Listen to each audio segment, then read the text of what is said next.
our national examinations. In this scheme, the school's registered students considered brighter in separate centers, while leaving those viewed as weaker in other centers. This practice has been addressed, and the affected schools have been listed for action.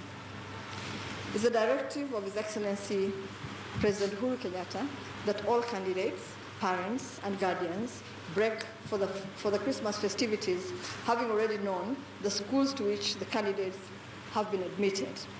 As a result, the ministry's relevant departments have put in place all mechanisms to ensure that the selection exercise is completed as quickly as possible. We will launch the Form 1 selection exercise on Monday, the 3rd of December, 2018.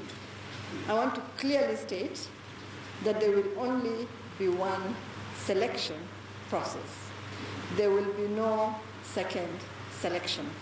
We will do it once, and we will do it well.